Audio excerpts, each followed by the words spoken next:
Welcome to Injustice for All. Joining me today is Delaware County Prosecutor Carol O'Brien, Delaware County Sheriff Russ Martin, and from the United Way of Delaware County, the President, Brandon Feller. Brandon, thanks for joining us, everybody. Glad to be here. Yeah. You know, this is a very serious topic that we have to talk about, and a topic that I think a lot of people don't want to admit is going on in their neighborhoods, and it's human trafficking. And Brandon, you have with the United Way, you guys have taken a really pivotal role in fighting human trafficking here in Delaware County. Yeah, it's something that we adopted as an initiative of United Way going back to 2012 when we started learning more about the issue and the prevalence in Ohio in general, and then looking at how that impacts our own community in Delaware County. And it's something at that time, there weren't very many United Ways in the country that were involved in that issue. And so we were able to kind of raise the profile of United Way in the issue, and we're glad to say that United Way Worldwide has taken it on as a priority now, too. Yeah, and that's fantastic because I really do think you were the leaders in getting United Way to take it on. We were the first United Way in the country to both fund survivor services and lead a coalition at the community level, yeah. Yeah, that's fantastic. And Sheriff, how much do you actually see here in Delaware County? Well, we did have one of the first cases in the state of Ohio involving a massage parlor, and frankly, all the resources that Brandon has alluded to were drawn together to help those survivors and those that were trapped in that environment. So, we've kind of broken ground, unfortunately, on our investigations. The county prosecutor can share with you some of the cases that they have worked. But more than anything, too, it's a matter of making our community and our deputies and the law enforcement community just more aware and being attentive to possibilities of this going on in the workplace and some of the particular industries that are kind of aimed at this. Yeah. And so as the county prosecutor, let's talk about that first case and how, it was rare that someone took it to that level. It was one of the first cases, and I have always been a proponent of looking deeper into these issues with prostitution, and I put prostitution in air quotes, because it never made sense to me that prostitution was a misdemeanor. And then when the human trafficking bill passed, it became a felony. I thought it was phenomenal, but it had always been treated so differently. In Delaware County, when we had that first one come up to us, we were working with the federal agencies, we're state and local. We were working with the United Way. We were working with all types of service agencies. And we had a number of women who were brought over from a small province in China who were forced into offering sexual services for money. They thought they were coming over to get real jobs and ended up being forced into this. It took a tremendous amount of resources, and it was a great result. We had 2 convictions, and the defendants are still in prison. Fantastic. And you mentioned something to me in another conversation about the idea that because you don't know people that grow up and say, when I grow up, I want to be a prostitute, right? But it seemed like it used to be a little more lenient on the Johns and the traffickers than the prostitute. Oh, and actually, not only did it used to be, at some points it still is. And we need to get people to shift their mindset from it's the girl or it's the young boy and they want to do this. This is how they make their money. No. And you ask a 10-year-old, maybe 15-year-old, hey, do you want to be a prostitute when you grow up? And they go, no, I want to be a teacher. I want to be a nurse. I want to be a doctor. Yeah. They get trapped in a system and they can't get out. And it's an obligation of the community and society to help them get out. Right. And to take care. When I say take care of, to make sure that the folks who force them into this, that they are addressed and that justice is done. So you're in a neat position because you are going up to the state level. Yes.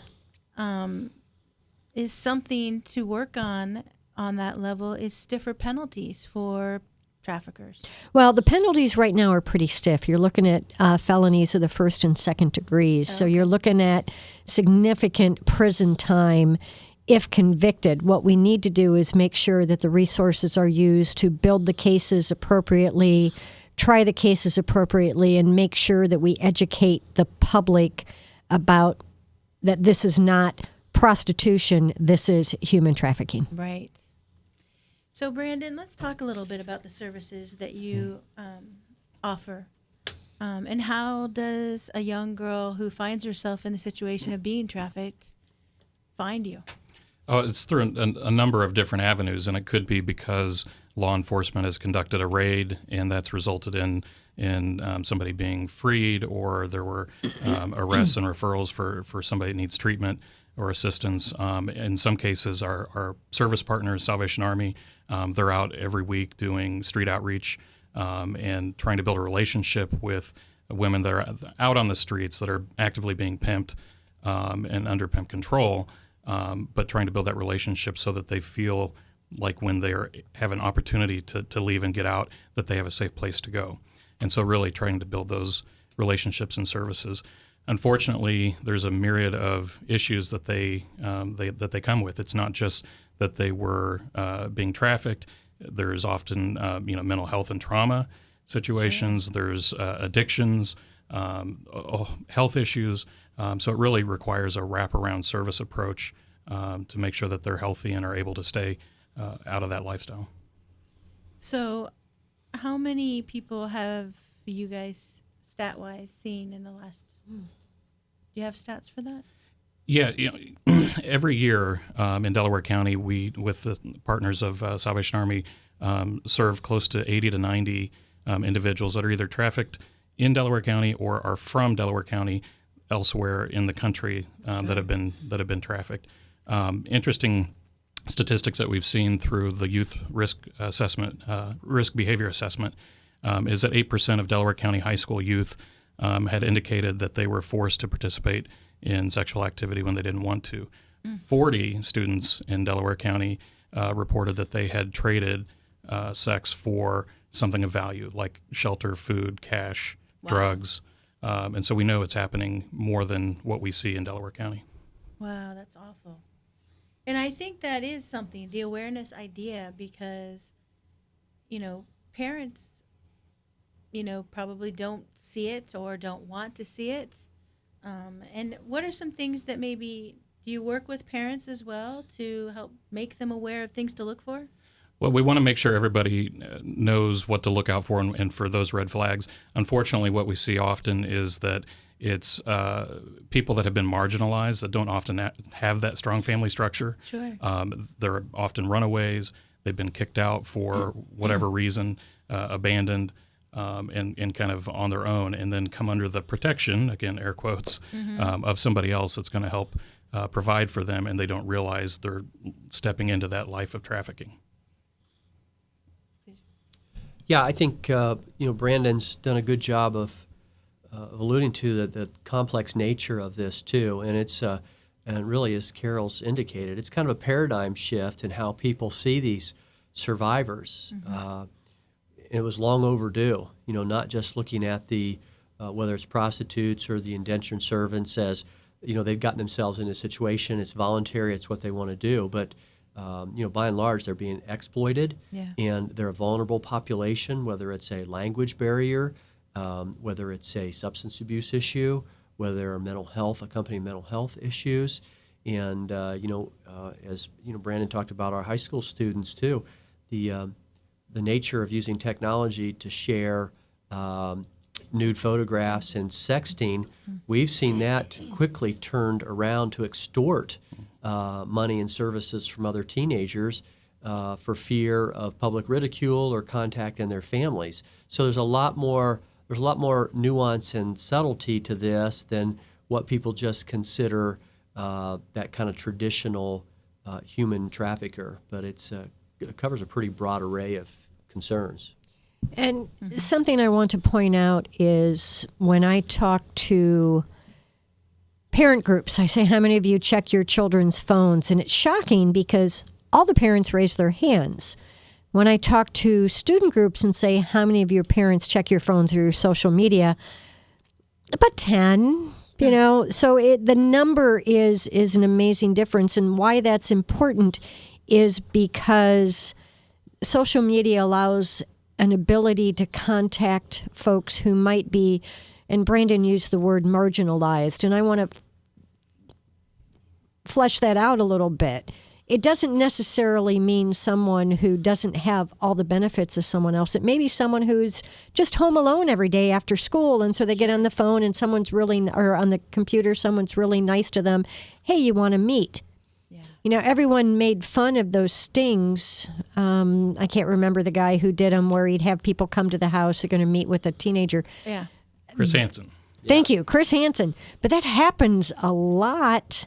Yeah. And what you have is a child who then is at risk, who might, you know, have every opportunity available to them, except maybe they're lonely. So they get online and then they end up meeting someone and they go off and they become at risk for human trafficking. And I think even beyond what we think of traditional social media, the gaming community, which so many kids are into gaming, and there's things like Twitch where they can go on and show themselves on camera while they're playing their game, and there's a bazillion people that can talk to them from all over the world, and you have no idea who that person is. I'm extremely unpopular right now with my 11-year-old. What did you do? I'm not allowing a certain specific game that I won't name, but for a lot of those same reasons. You know, not just the content, but then the ability to communicate and to have that interaction is very, very dangerous.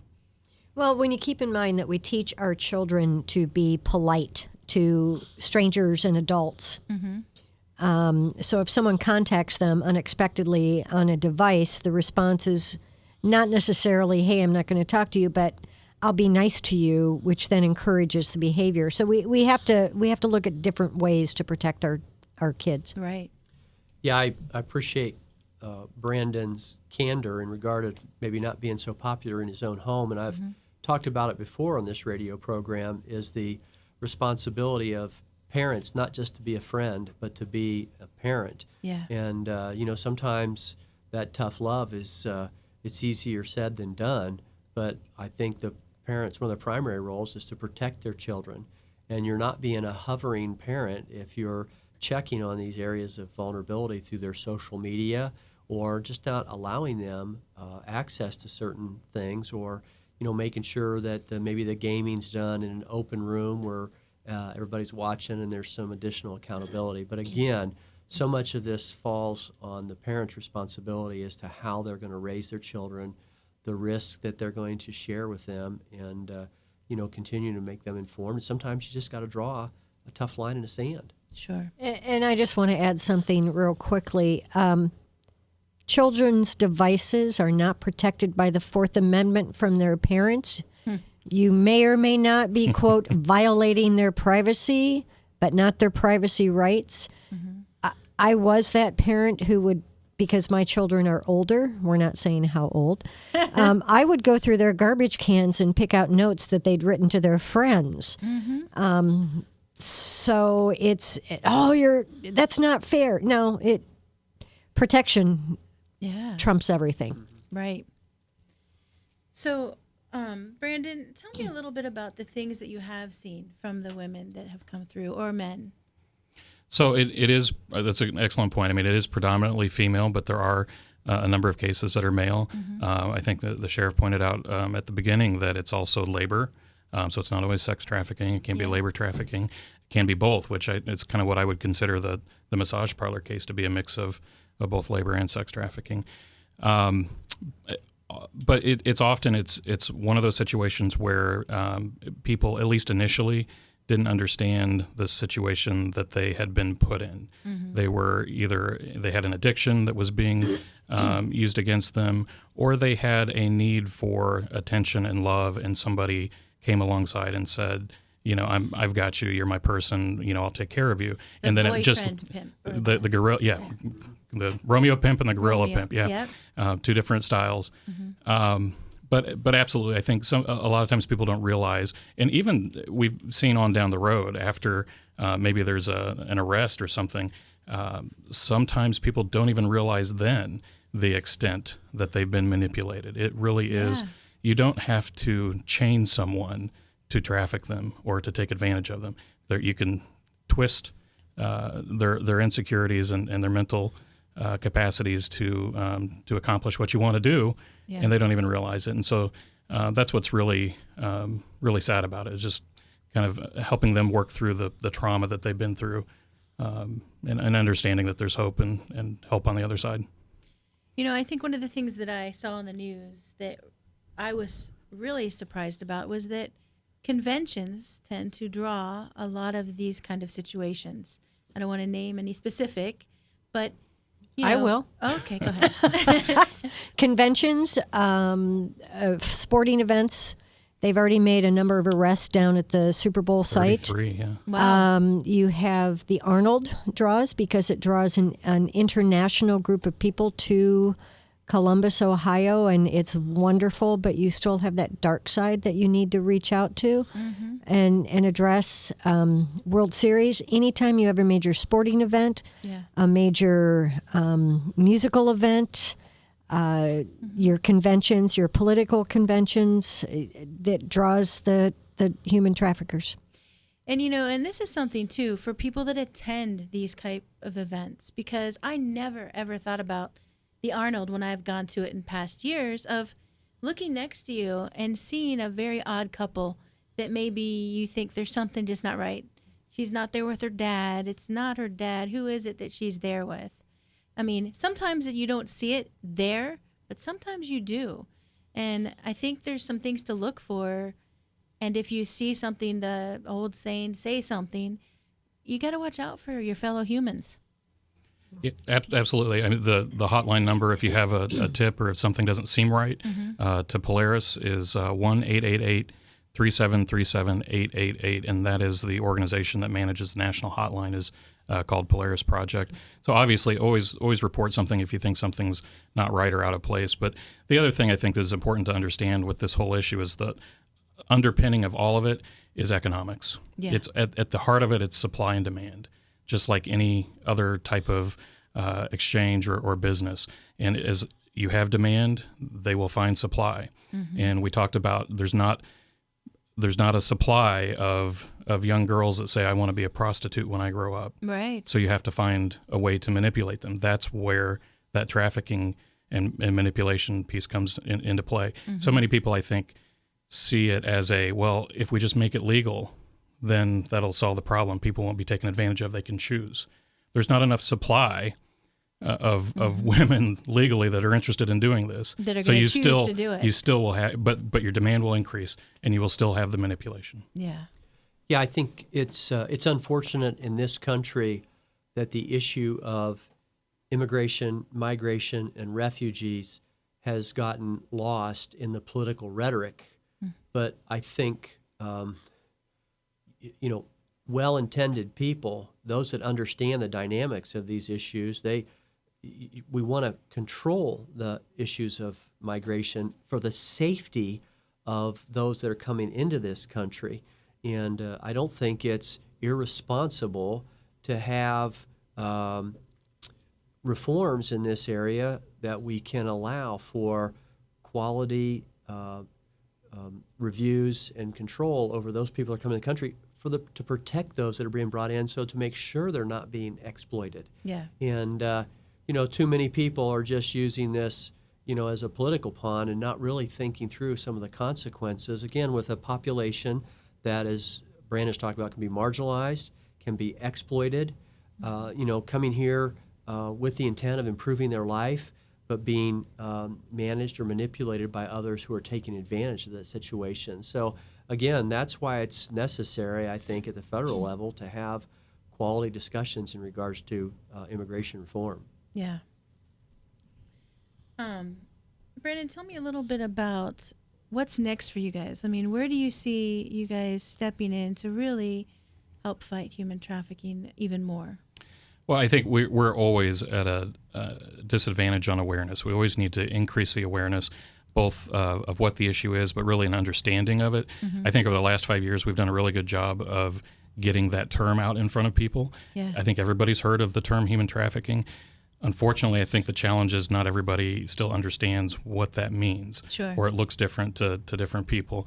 I think we have an entertainment issue in this country and how that's portrayed. And I think typically when you talk about human trafficking, you've got or prostitution, however you're going to define it, you've got the extremes of Pretty Woman, Sure. on one Right. side, a Which fairy I love tale, that movie, but right? yeah.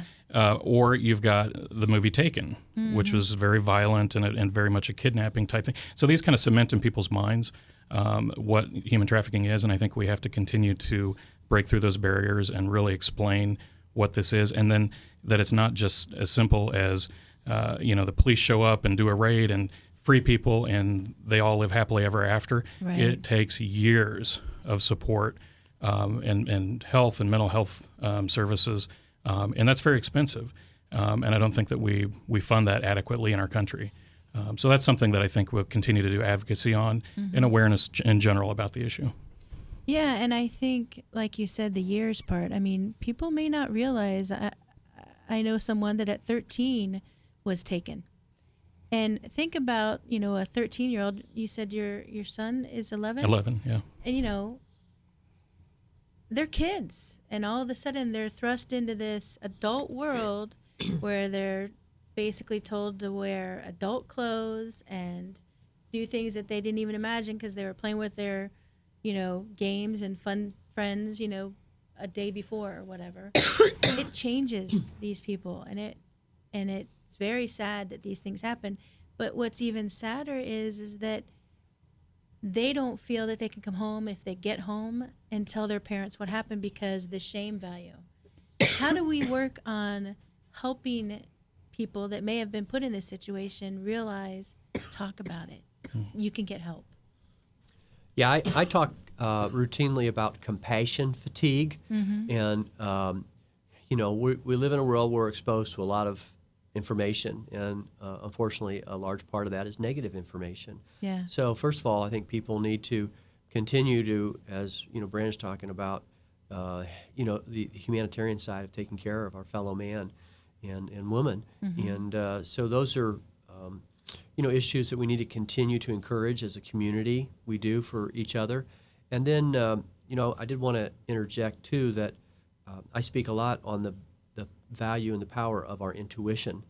And, if something doesn't look right, doesn't smell right, doesn't seem right, I mean, people need to not talk themselves out of that, but pay a little closer attention to that. Yeah. And that can begin with an inquiry or, referring it to local law enforcement to have them check into it. But, and then lastly, as Brandon's talked about, is the funding of these services. We've got to find housing for people, mental health services to help them to recover, and training and education. And so it's a big issue that requires a lot of resources and help from the entire community. Sure.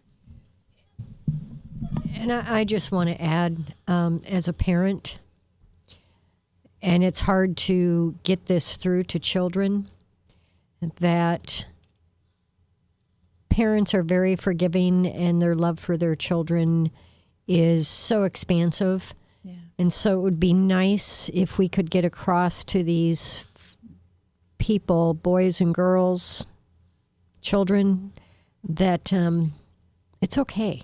You can come home. I have never seen a parent who said, oh, no, whatever you did, that makes you a horrible person. It's always, no, we just want you home. We just want to hold you in our arms again and love you again. And I think it's a matter of getting involved at the upstream of all of this. We need to be able to be there and to be able to intervene in these situations. But how do we get to there before? And that's something that I think sometimes people miss, and they say, I want to get involved in helping with human trafficking. What can I do? And they jump immediately to the survivor side, Right. Which is important, and there's a lot of work to be done there. But it's just as important to invest in community and kids and relationships early on. We know that an inordinate amount of survivors have experience as a foster kid, as having endured sexual abuse, as have experience running away, things like this in their history. How do we get to those kids early and make sure that we're showing love and and guidance and mentoring to keep them from being vulnerable from really kind of the worst people in society. Right. Yeah, that's a great point. You know, I want to mention too something that both of you, and maybe Brandon, you too, I'm not sure, have been working on is Turning Point, because that's a All of us. facility. All of you us. guys, yeah. That's a facility that I think is going to be a big help in people finding some place to stay if they do get out. Right. Yeah, so Turning Point is specifically for domestic violence, but they also do provide some assistance for placing survivors of human trafficking. So they're a partner with Salvation Army. So if they're working on a case with a client and need a place for somebody to go, if Turning Point has space, that they do make that available for a survivor of human trafficking. And then, you know, that, like I said earlier, some of these issues are commingled. So you can have a situation that is domestic violence that's also intertwined with trafficking at the same time. Right. Right. Yeah, I was, we've talked about it before, really excited that this community stepped up, and through Brandon's leadership, we raised $3.2 million to complete that capital campaign to bring the first domestic violence shelter to this county. And as we talk about these issues of domestic violence or human trafficking, we're talking about breaking a cycle and providing some refuge for these survivors. And that's what we're going to be able to do through that shelter. Mm-hmm. Yeah, Brandon, I think I saw artwork from one of your daughters on that. From my niece. From your niece. Yeah, Okay, yeah. I brought back a piece of art from Thanksgiving in Illinois that she wanted to donate to the shelter. So it's been a labor of love for all three of us, and dozens of people really in the community that has made it possible. And it's something I think that for the rest of our careers we'll all be very proud of. How can people get a hold of your coalition if they want to help? Yeah, absolutely. You can find us online. The name of the coalition is Delaware County Against Human Trafficking Coalition. We're on Facebook, and our website is DelawareAHT.org. AHT.org, and I'll put that on the site for everybody. Any last words? Okay. Well, thank you all for joining me, and thanks for fighting the fight. Thank you. Thanks.